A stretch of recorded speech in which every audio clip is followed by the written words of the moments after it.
This year's Big League Cine Summit is brought to you by Planet 5D, Cinovate, DSLR Video Shooter, Jag35, and Create Insights. Okay, hello everybody to another session of Big League Cine Summit. I have with me David Wright. We brought him on because he has some incredible work where we've noticed how he uses color in all of his pieces that he shoots, and we brought him on to really dig into how he does it and how to go about that. So David, welcome. Thank you for taking the time to be with us, and we're really looking forward to this. Thanks for asking me to come and do this. Yeah, I'm looking forward to it. Absolutely. Give us a little snippet of what we're about to go through, what we're about to learn, and then we can just dive right in because I know everybody's looking forward to just hearing everything you have to teach us today. Okay, yeah, no problem. Well, basically, I'm just going to talk about essentially a short film that I shot last year, which was a really fun short film to do, and it had pretty much an opportunity to light every season and every time of day and sort of night, day, morning, sort of sunset. So I thought it'd be a good little project to kind of discuss the way that we lit it and how all of that sort of fed into the story. And I thought that'd be a good one for this little kind of seminar. Right. I got, everybody's going to be, I'll have a link. Everybody can see this, whether they want to pause this presentation and watch it first. It would probably be a good idea. But what I love about what we're about to go through here is that if they haven't seen it yet, it's one camera angle, the one that they're seeing right now throughout the whole piece. And what's beautiful about that to me is that the focus is really on the lighting and obviously the set and etc. So it's really going to be a wonderful opportunity to show us how many different setups you can have with just one camera angle. So without further ado, David, this is your show at this point, and I might butt in to ask some questions, but go ahead and take it away. Okay, thanks very much. Well, I hope you do butt in with questions. Hey, I will. Don't worry. Okay, great. Well, basically, you've seen some of the stills there. We shot it on a studio set in London, Duke's Island, which is a studio that we use quite frequently. And yeah, I mean, as you said, it was a fantastic project because it was all from one angle, which really meant that it was all kind of, for me, it was all about the lighting. And also, what was really exciting is it took place over one full year, starting in the summer and basically ending back in sort of around summertime again at the end, piece as a whole. And essentially, try to sort of, deconstruct it in a way that was manageable chunks and think about all the different elements that needed to go into it. So a few things that I took away from the script was that it was all in one location, which was great. It had a fixed camera angle. The timescale was one year, and it was all times of day and night. And also, one of the other things that we took away from it is that all the lighting had to be in chronological order due to continuity issues. So basically, anytime an actor moved a prop or a piece of the set around or the bed or anything like that happened, that was then set in place. And we didn't really have the time to be able to log everything and go back and reshoot stuff from the start of the sort of fictional year. So that was something that was really important to consider. So you mean you had to actually shoot it in the order of the final video, the way it was seen? Exactly. So pretty much, I mean, there's a little bit during the middle of the short where we jump back and forth a little bit, but those lighting setups were sort of either preceding it or after whatever scene it is that it's jumping between. Because you have no cutaways, no close-ups to kind of let you cheat and come back. It's the frame is the same the whole time. Exactly. So it's kind of and also, I mean, it's such a huge kind of piece for kind of the art department. I mean, it would have just been a nightmare for them to kind of have to, move all of those props around and get things back to redo anything. Right. I mean, that was obviously a massive challenge for me because you've got to be able to make the lighting move from day to night, from one season to the next, relatively quickly, without sacrificing it, making it not look too rushed or not very good. Okay, I can't wait to see how you did this. It's crazy. Yeah. Well, exactly. Well, so I mean, those are kind of the broad strokes of the script. So a few things that I kind of just had to think about was, taking away from that was, because it's all one angle, the lighting, I mean, it had to be dynamic. Otherwise, there was no, like I say, there's no close-ups, there's no changing. I mean, I did talk to the director about maybe doing a punch-in at one point, but he didn't want to. He felt like that might sort of ruin the kind of sort of feel of what he was trying to achieve. So we decided against that.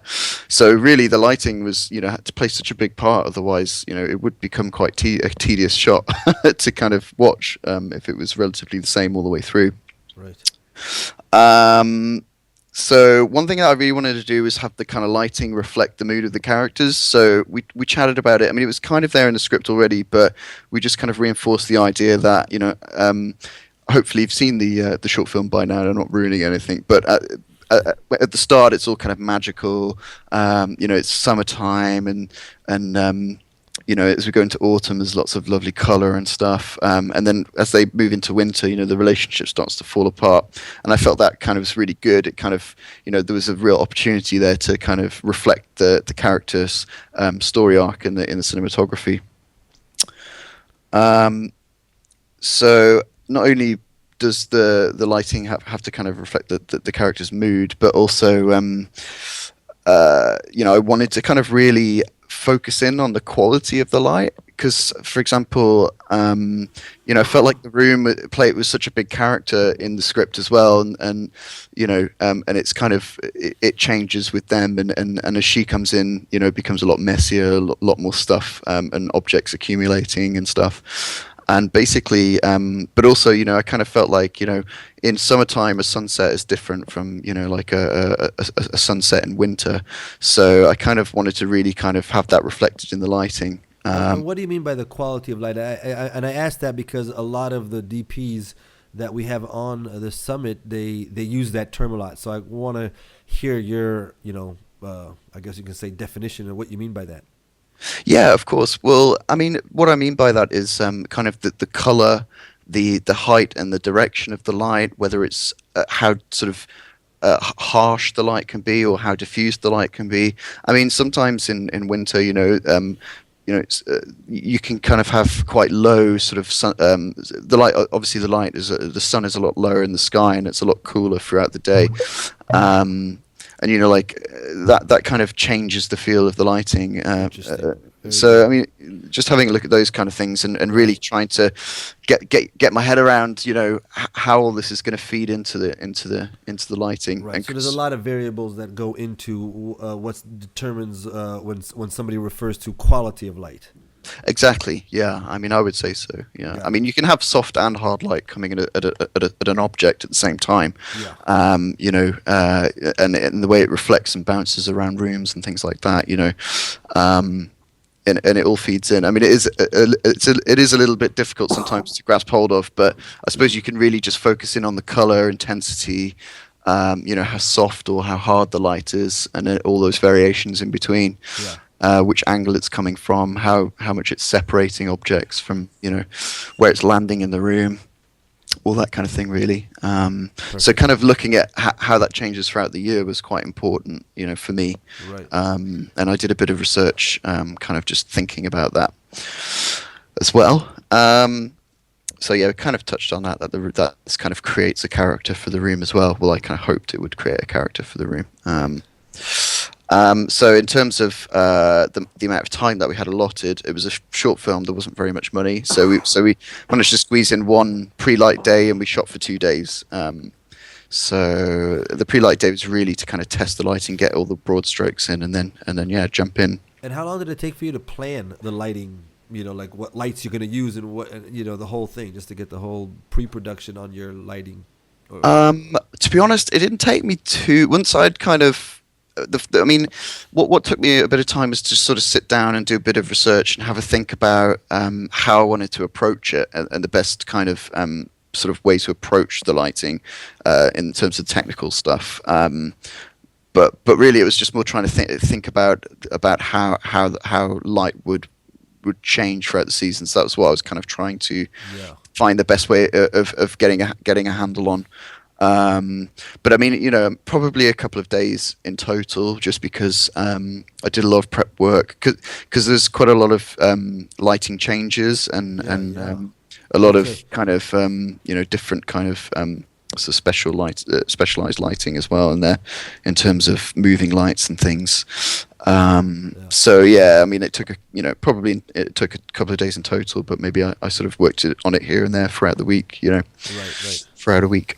Okay, let's see what you did here. Oh my goodness, let's get Okay, started. so yeah, so this is just a blown up. I've done some lighting plans to kind of show kind of what lighting where the lighting units were, but this is just this is what I knew what we were going to have. So this is just the bedroom with the main thing is the bed, where the door was going to be, and the windows. So the kind of first like sort of thing that we really started looking at, whilst I mean I was kind of doing this all at the same time, but one of the things that first struck me as that was quite important was choosing the right lens for the shoot. I mean, we chatted to the director and the producer, and they'd already found a studio which they were really like keen to use.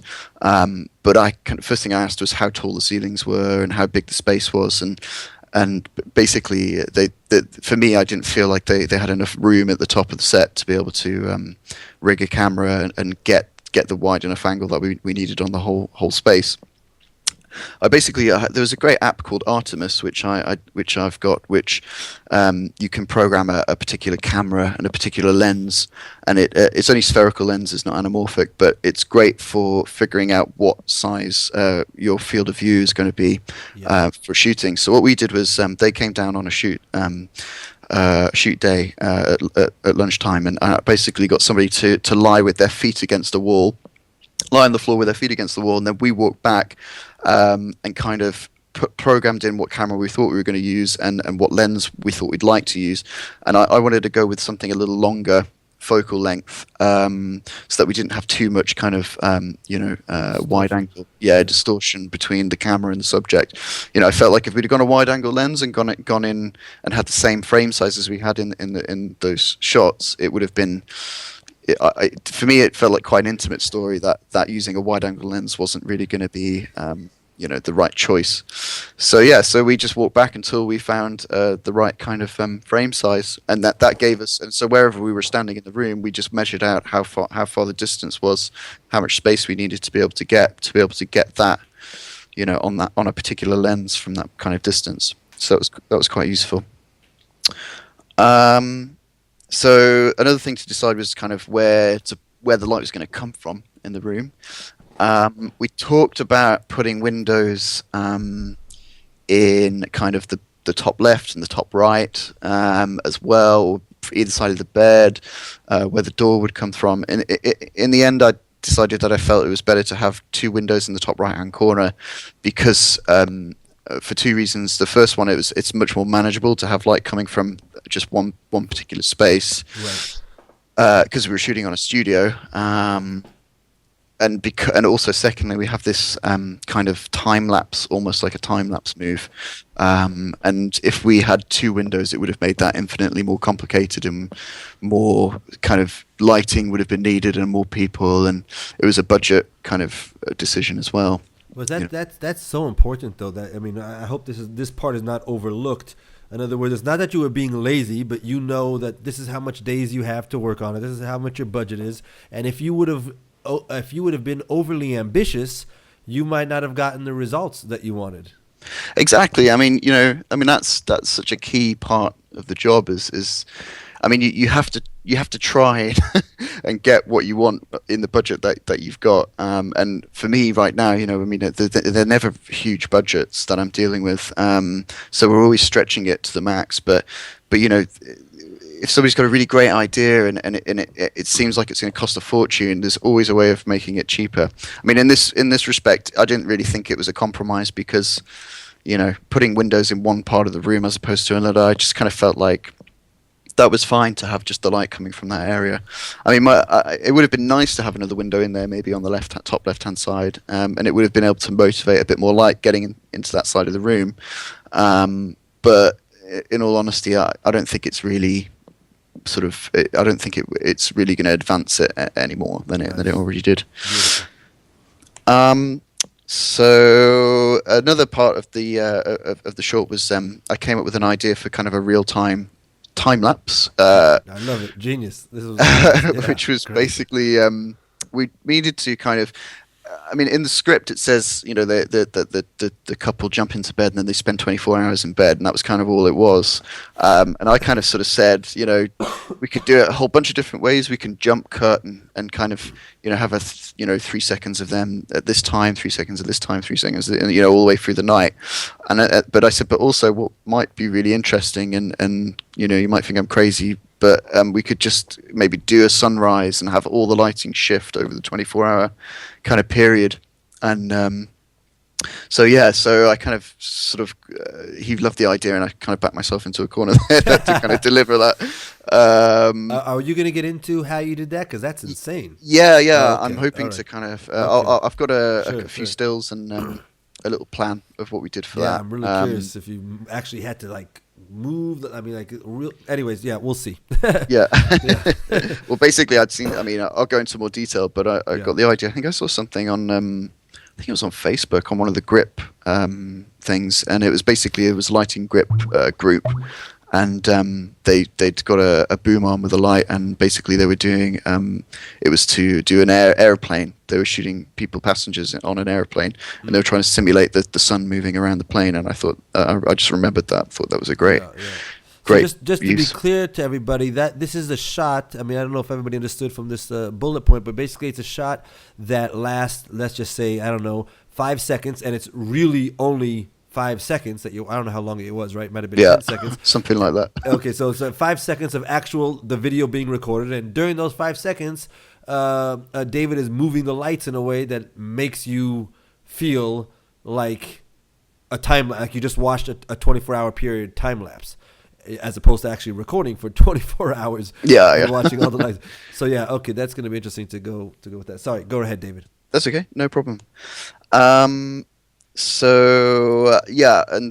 okay, with that, I'll try and push through these a little bit quicker. But so yeah, in terms of the prep work, I mean, doing lighting plans was just definitely, sometimes you can maybe go into it without doing a plan and just kind of wing it a little bit. But something like this was just, it was really important to get a very, very specific plan down in terms of the lighting, because of the way that it was changing so much, and because of the fact that it was going through all the seasons, and the sun is going to be doing shorter arcs throughout the year, and and covering less space, and not being, and the height of the sun as well. So kind of figuring out exactly which season we were in, and where the light position for the sun should be was something that I had to figure out quite a lot before. Yeah. And also just thinking about filter choices, and also the Kelvin. I mean, of the Kelvin rating of the camera, to kind of help push that in the different seasons. Like kind of cooling the like upping the Kelvin and cooling the lights off. Lowering the Kelvin and cooling the lights off for winter, and using particular filters to kind of create a summery feel. And getting that all down before. And also budgeting obviously was a big deal, because we didn't have any money, and also just keeping and just figuring out how we're going to make that really quick, and quick changes in the lighting, and flipping between day to night to day again, and then going from summer to winter, and this is really quite a test. This is really quite a test of skills. I mean, those last 3 bullet points that you have there is a lot to to have mastery of, to really get it to knock this thing out of the park. Yeah, I mean, it's great fun.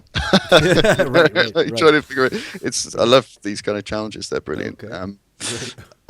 But yeah, I mean, I think I think the main thing is you just kind of have an idea. Once you've got your kind of very simple idea, what you want to do. For me, it was always going back to the characters, and the lighting always had to reflect them. But then also going for a whole year. I mean, that was just those 2 simple things was the main kind of challenge.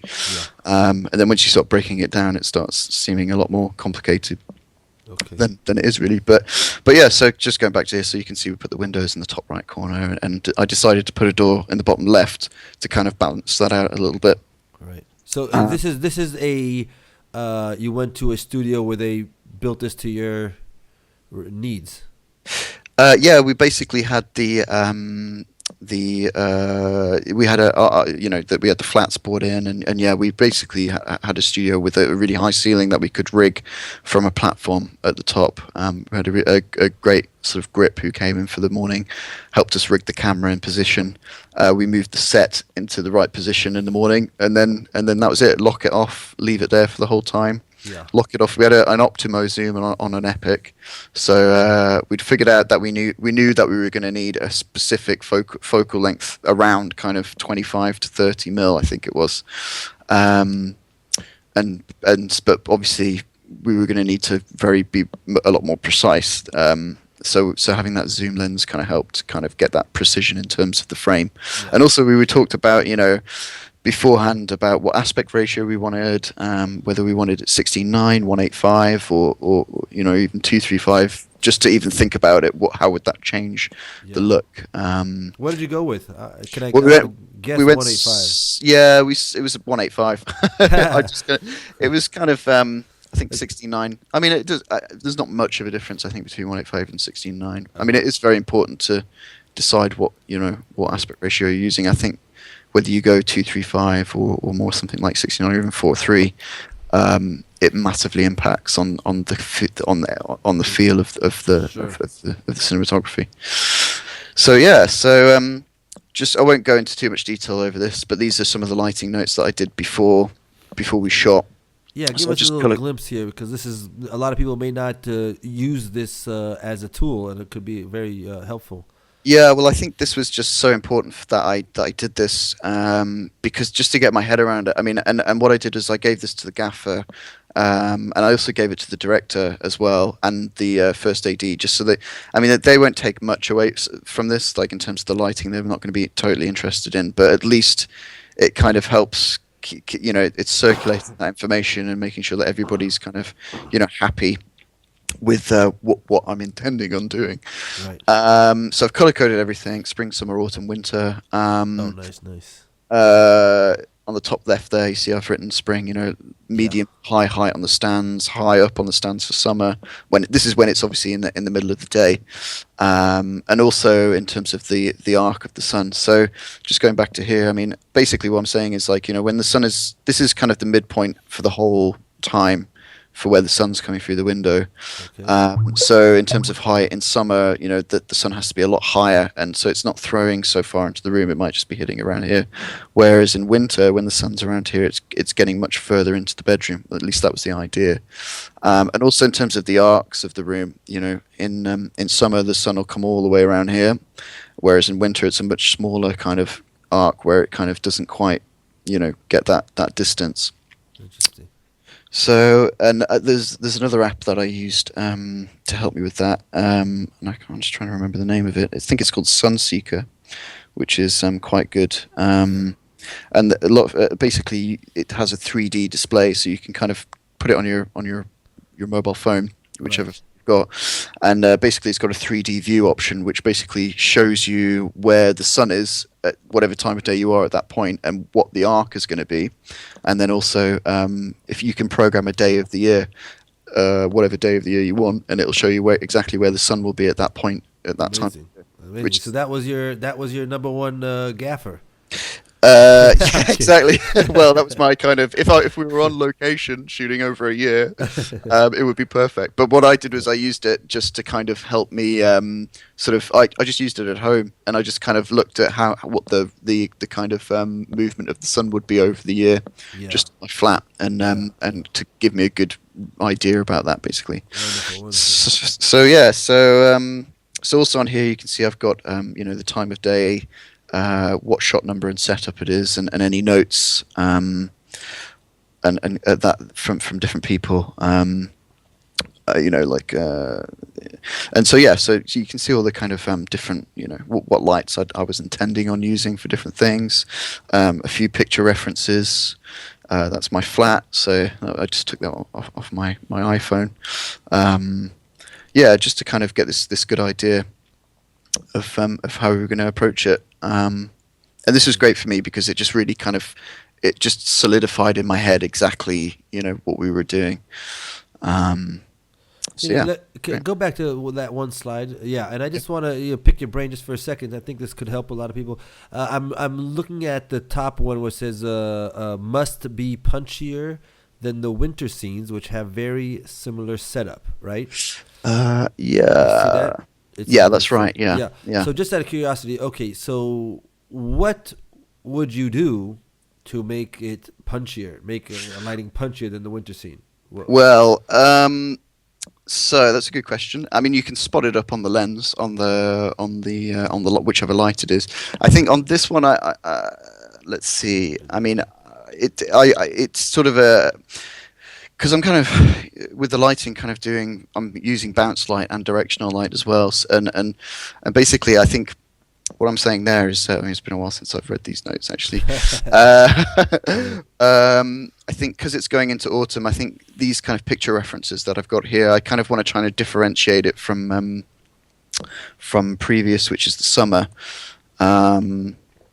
Oh no, wait, from the winter. Yeah, there was another sheet which I've taken off because I didn't want to have too much of this stuff going on. But yeah, I mean, basically to make it punchy, I mean, I might lower swap out one of the frames with something that's less kind of like not like a half silk, or maybe even just going with some diffusion just straight over like a frame over the light. I mean, what I actually intended to use originally were 12K tungsten pars, which I think Mole Richardson. I think they're Mole Richardson lights. There's not many of them around in the UK, and basically they're fantastic. They're like HMIs, but they're tungsten lights, which is just and they're absolutely beautiful.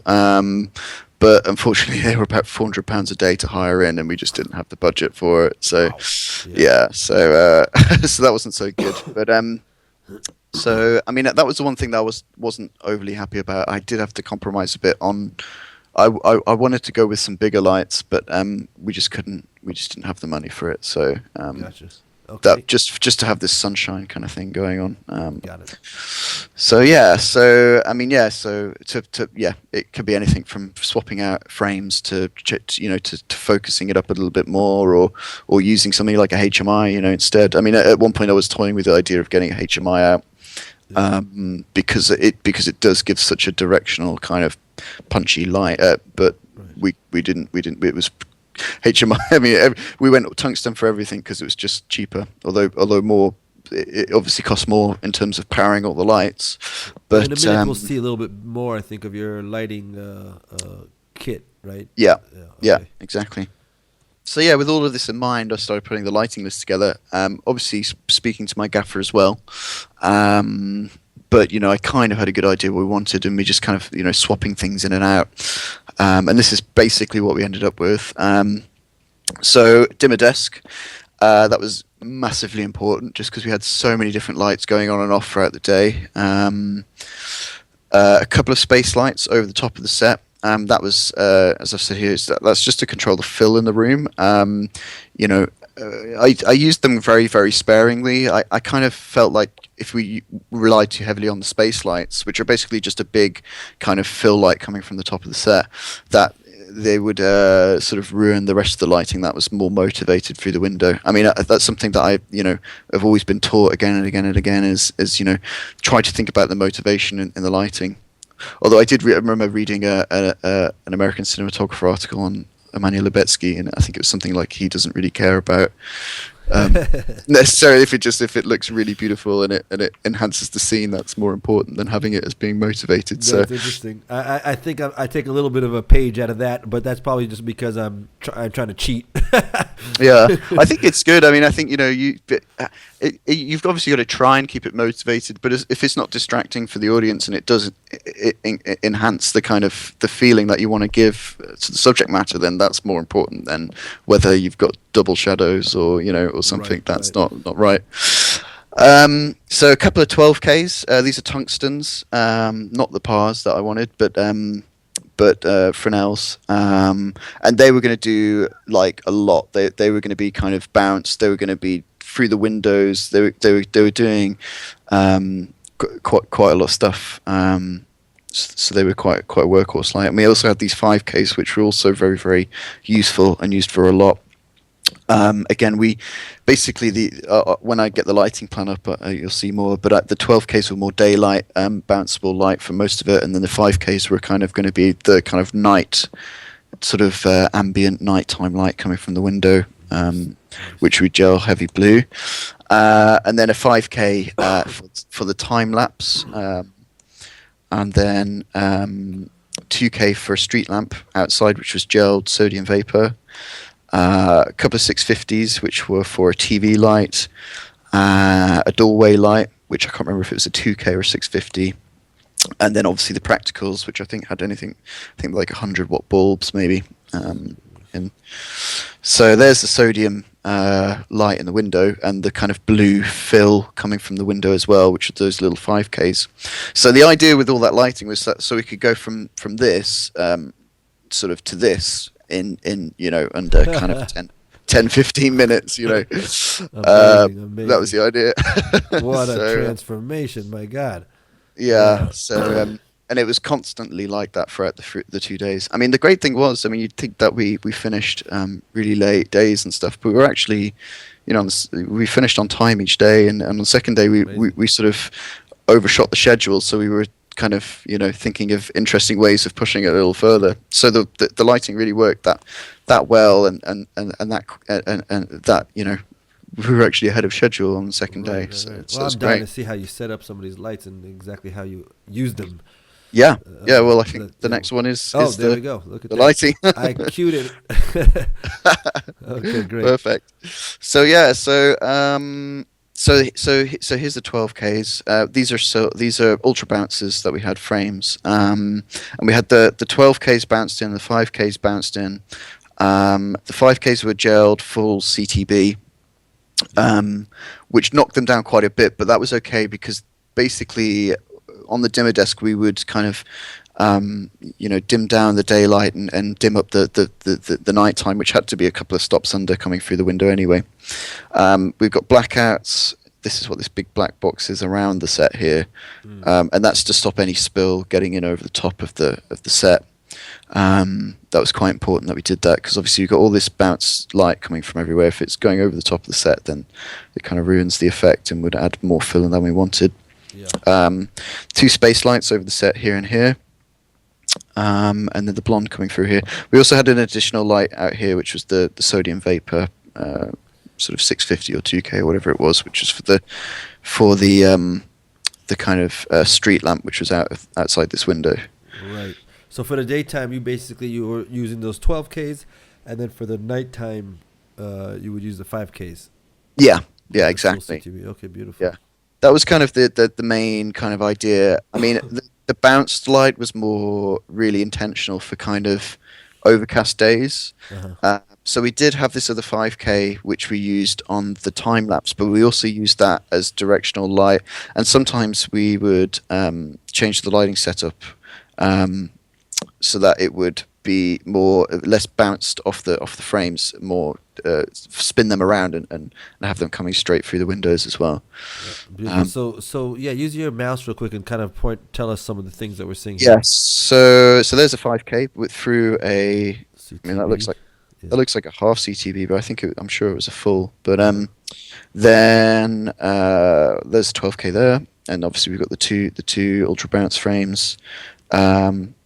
This is actually, at this point, that is a 5K. So I think I may have pulled the 5K off the floor here. Yeah, I had the two 12Ks bouncing, and then put through a kind of a sort of a summary frame there through the window for kind of a sort of a lowish sun, not just before sunset. I think I was the idea was it's sort of going down on a clear day. Yeah. And this is the sodium light here you can see coming through the window. Yeah. This is our kind of time lapse thing, which I'll go into more detail in a second. Okay, yeah. But you can see all the drapes over the top here. That's the blacking out, yeah. So nothing. Yeah, exactly. yeah. So yeah, it's quite simple, really. I mean, it's not an overly complicated Now, what lighting. about in the room itself? Because I thought I noticed a whole lot of like I guess you could say not necessarily practicals. Maybe there were. I'm sure. Yeah, there were. I mean, we had a lot of practicals. I mean, that's something I said that I would like to have plenty of practicals in there. Um, but I mean, they didn't really do much in terms of lighting the set. I But they're guess just I guess what I'm there trying to to figure kind of out break. how come the shots they look very dynamic and not flat at all? Is that just automatically because they're coming from one side of the room through windows? Yeah. I mean, that could have made them really flat. In fact, there's a couple of shots in there that are flat. Uh huh. But they're because we filled the room with the space light. Right.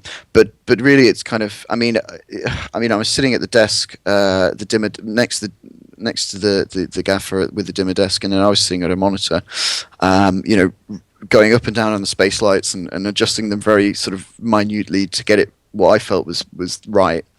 Um, but yeah, I mean, to get that contrast, I mean, that really is because it's all the lights coming from the windows, really.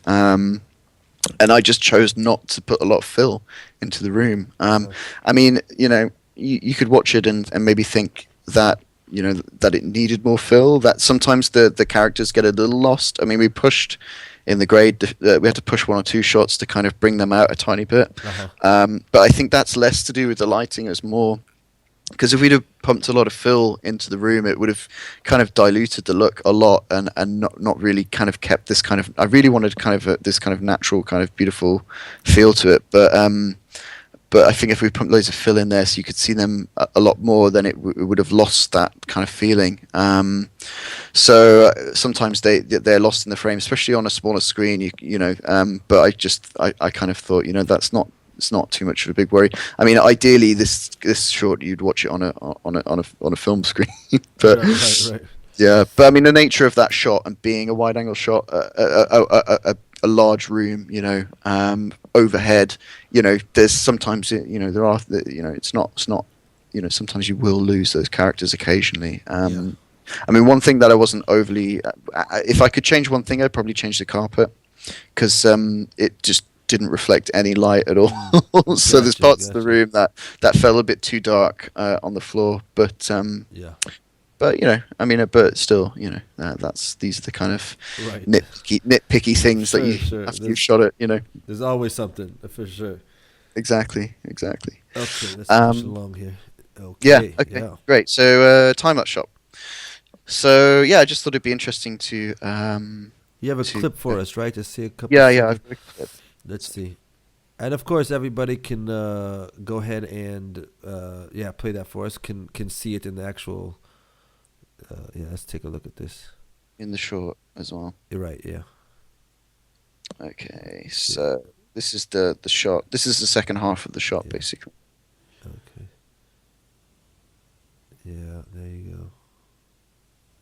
So we did actually do that as a playing That's again. good. Yeah, but that was great. Good. Yeah, I saw it. It's quite the sunrise right there. Yeah. Okay. So basically, I mean, it was originally it was meant to be a full kind of 24-hour period, but it just in terms of pacing, it just didn't feel. He kind of cut the first part of the shot, but originally we had a whole 24-hour period where, I mean, unfortunately, that clip doesn't really show the full sunrise. I've just Yeah. realized Yeah. Yeah. it's It's cut off okay. the very We get the first idea. part. Yeah. But maybe you can just, we can, if you look at the short film, you'll see that there's actually a few seconds before that where it's Exactly. all completely dark and there's a light out the window and the whole thing. But Okay. you get the idea. Yeah. Let's take a look how this was set up and executed.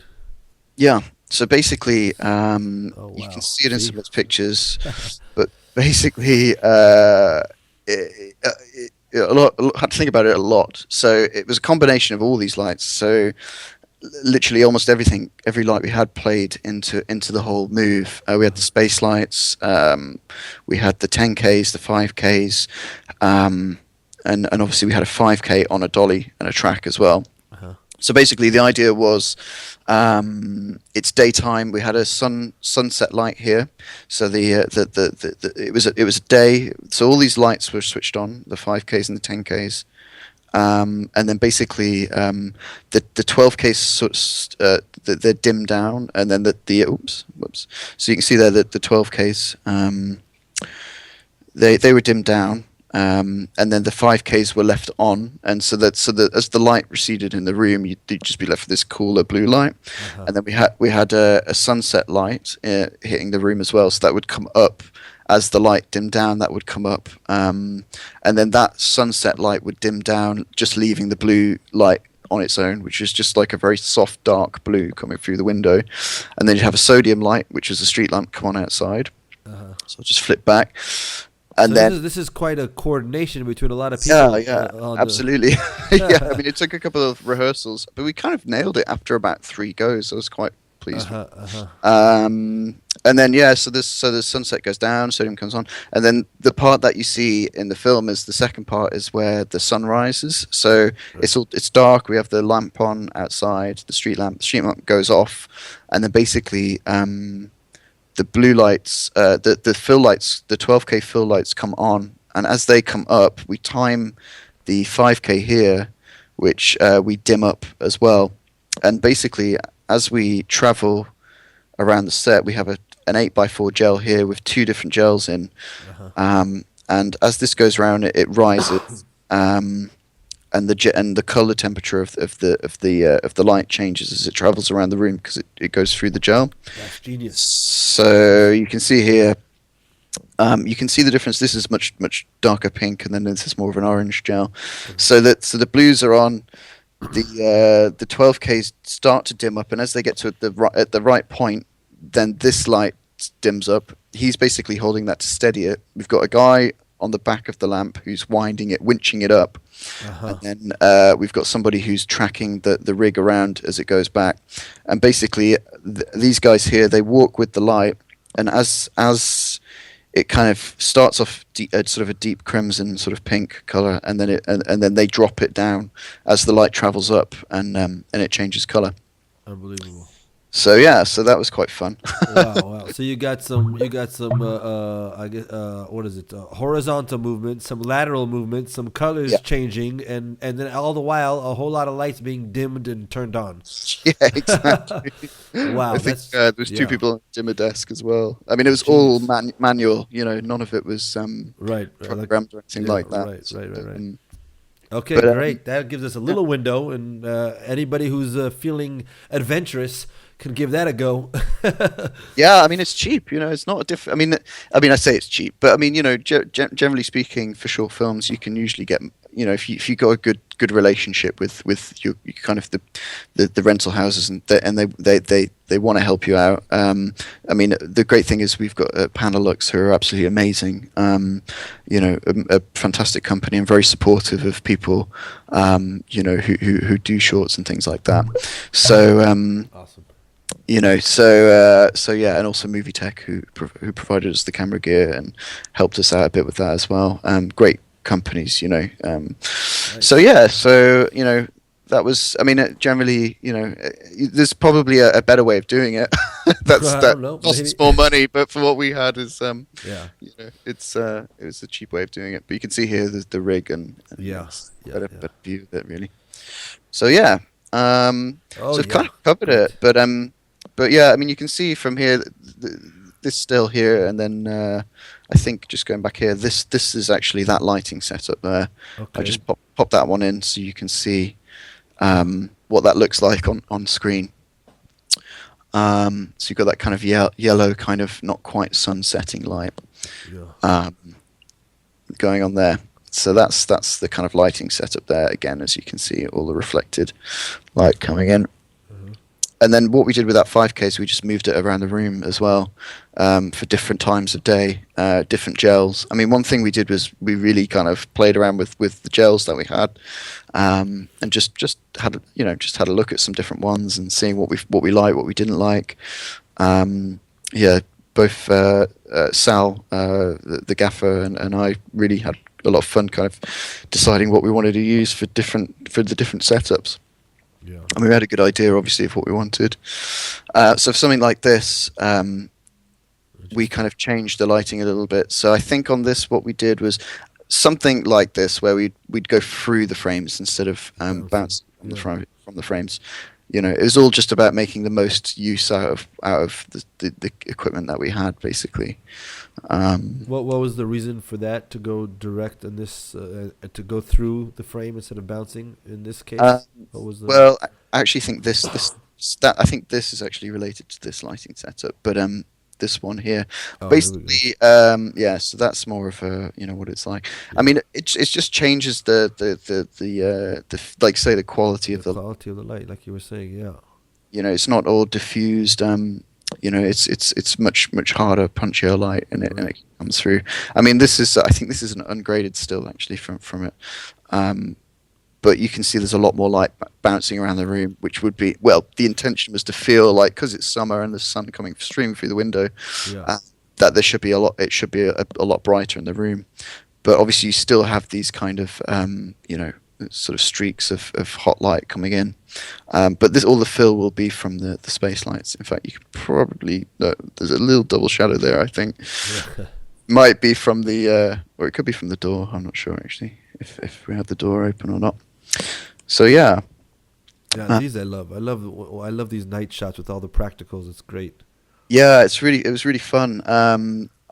I mean, I love practicals; they're great. So Yeah. we kind of just had most of them switched on most of the time. This is your kind of street lamp coming in, and then we had like a little LED sort of Cheating. a LED Oh, nice. exactly in there, so, which kind of emphasized the kind of computer screen. Yeah, I was gonna say I really like the way the way that computer is being lit, lighting itself up, and now I see you did it.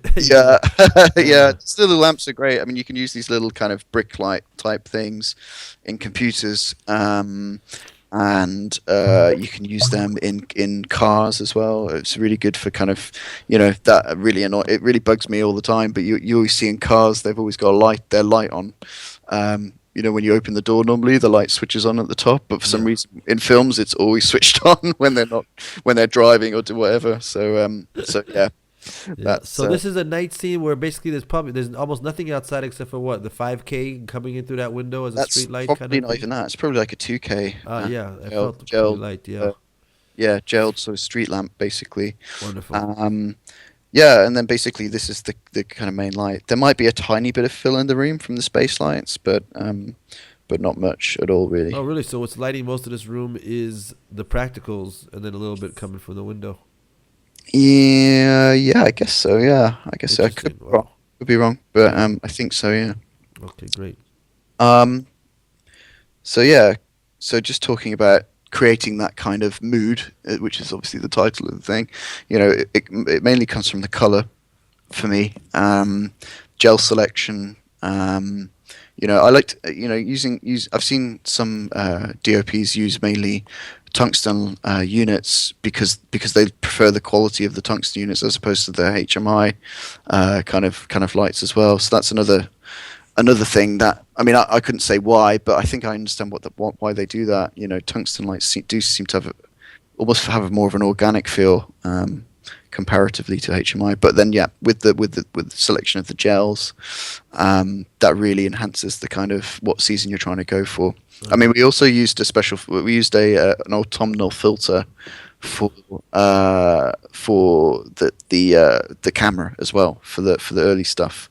I forget which one we use now actually, but there's plenty of options for kind of an autumnal feel, sort of orange filters that you can stick in front of the camera, which kind of help sell that as well as Uh huh. doing gel as well as doing it in the lighting. Um, so and also we talked about using the Kelvin rating on the camera in conjunction with those filters. I mean, one thing I did as well is the earlier stuff. I kind of put a kind of a soft filter in front of the lens, which just kind of made the light kind of bloom a little bit in the highlights and just kind of soften it off. And that was really just because. I wanted to I wanted to kind of make it feel more magical at the start of the relationship.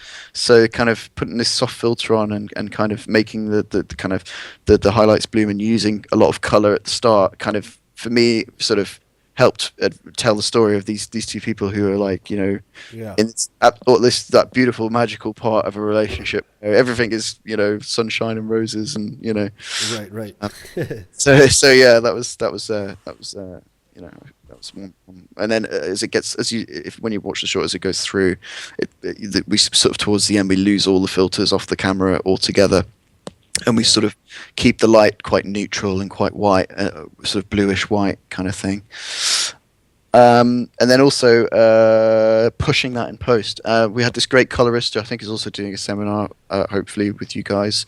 Toby Tompkins, who did the Yes. grade for this. Um, Yeah. He's a wealth of he's, information. he's very good. Yeah, he's definitely he knows his stuff, and you know, he developed these great LUTs which we used for this short film, which are like kind of film emulation LUTs, which I've seen a few knocking around before. But the great thing about what Toby's done is he's done print LUTs as well as the kind of sort of print stock LUTs, as well as kind of the kind of film stocks that you would use on set.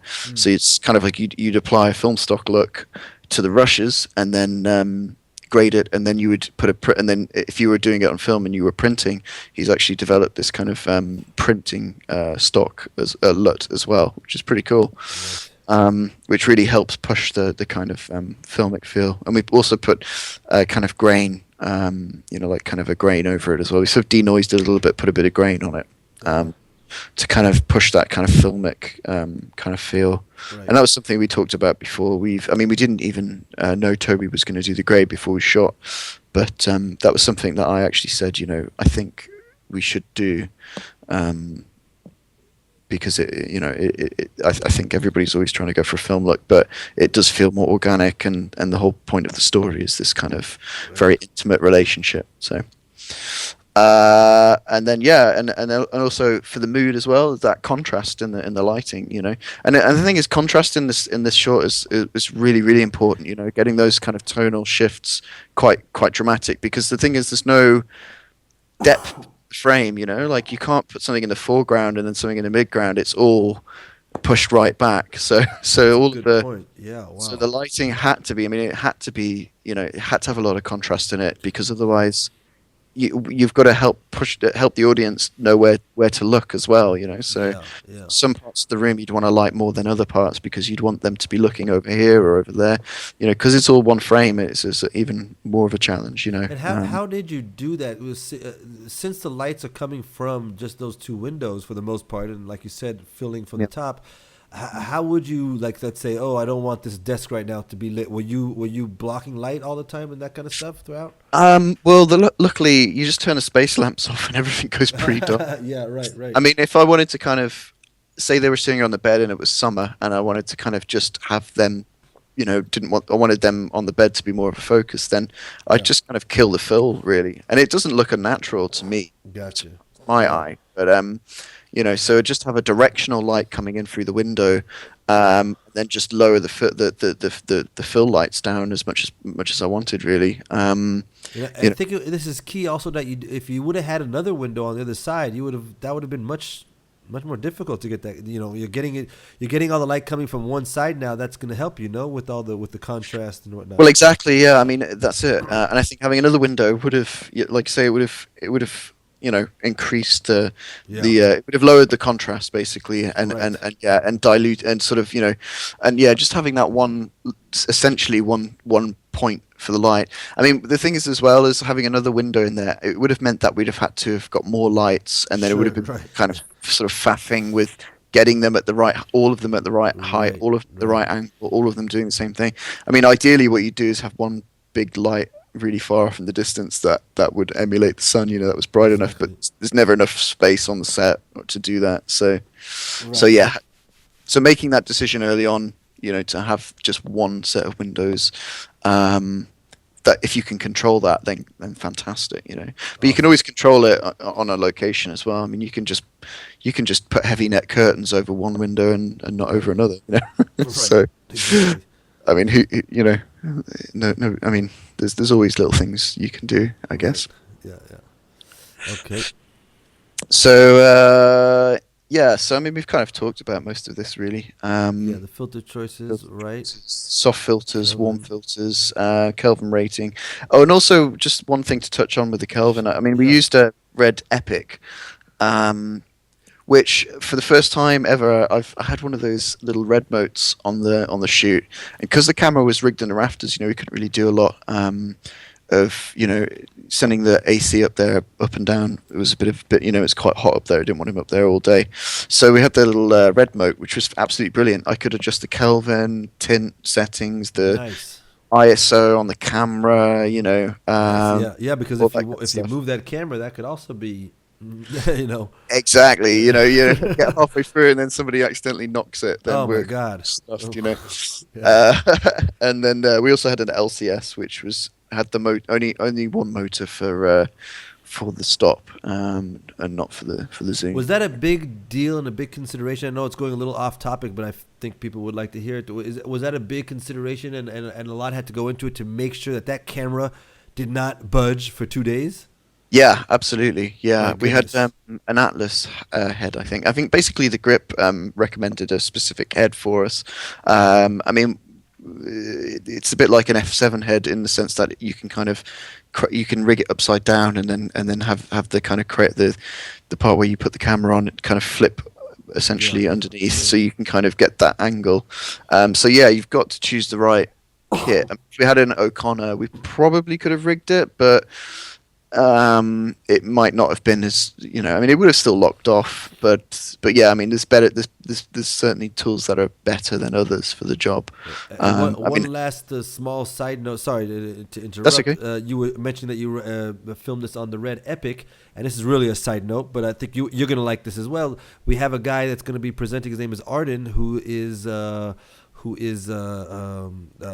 mentoring under Jeff Cronenworth. I forget how to say it. Cronenworth, yeah, Yeah, right. yeah. And he gives a presentation on getting rich, beautiful blacks out of a red epic because he's and Amazing. yeah, and then the reason I mention it is because, and this ties into to what we're talking about here. That's the reason I'm bringing it up, is that it's so available today. To rent them and to be able to get that high end production. Some people think, oh, I can't afford that, but you can rent a red epic and do something really really beautiful and get. Well, you can. I mean, they're not unattainable, Yeah, magical kind of right, cameras. exactly, Alexa's a little harder because everybody wants an Alexa, these days. right, But the thing is, what I'm always talking to people about, always talking to directors, and they're kind of like, oh, we don't know if we've got, we can only do this, that, and the other because of the budget or whatever. And I always sort of say, well, it's not as bad as you think. I mean, there's people, right. there's places you can go to, and if we approach it in the right way. I mean, I just did a music video this weekend, and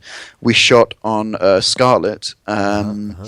and shot anamorphic on Scarlett with a set build, something a little similar to this, but basically, we couldn't afford to hire a full set of anamorphic lenses, so Yeah, we yeah. just got one lens.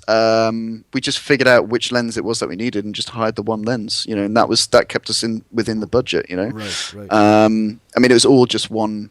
Weirdly, it was all just one Steadicam move basically for the whole thing, so Uh-huh, uh-huh. we didn't need to change lenses on that anyway. So it sort of worked, but yeah, and it looks beautiful. It's you can get really great footage out of those cameras, for Yeah. sure. I And think I what's mean you can get it out of most cameras, but it depends on the degree of control you have. I think sure. over what you're dealing with. Yeah. And this stop adjustments, what is this? So yeah, so basically that's with the LCS, the lens control system. Gotcha. You were able We just to. had we were able to remotely change the stop as much as we wanted up or down. Right. Invariably though, I had it mainly set to wide open just because we didn't know, because I kind of needed a bit more light from the window really. But unfortunately, like I say, we couldn't get that. So yeah. Very good. And I think that's pretty much it. Oh, so this is me with the gaffer, Yeah. just sitting, adjusting Yeah. it, adjusting levels and things like that. Again, just our work desk that we had. So yeah, that was kind of where I'd stay for the whole thing, and just kind of And everybody noticed the waveform. Notice the Yeah. waveform and not the histogram. That was a session in the last summit about that, and that's so important. Oh, really? Yeah, Okay. yeah, absolutely, absolutely. The waveform, because I mean, you just get so much more information. A histogram is not going to give you the details that the waveform is going to tell you. But Absolutely. I mean, the waveform is kind of. I mean, that is your light meter. exactly, exactly. I mean, it's such an important tool. I mean, you can see on that. It's probably a little underexposed actually looking at it, but that's fine. I mean, this is the thing is people are always saying don't underexpose, they'll get noisy. Don't overexpose, you'll lose detail. I mean, I've seen BSC cameraman deliberately overexposing on digital, for an effect.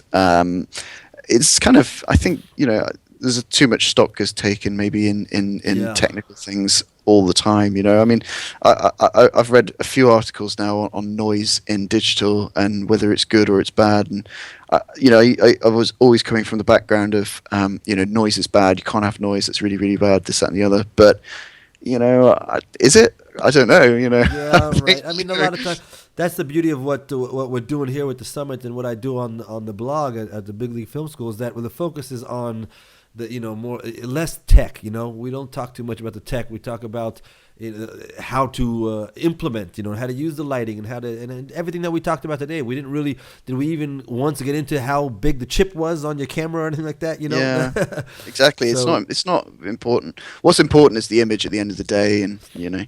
and I think if you don't like noise, you can use a denoise program or whatever, and if you like grain, you can add grain in afterwards. I mean, it's Right. crazy, really, what you can do now. I mean, I'm still shooting film and stuff, but Amazing.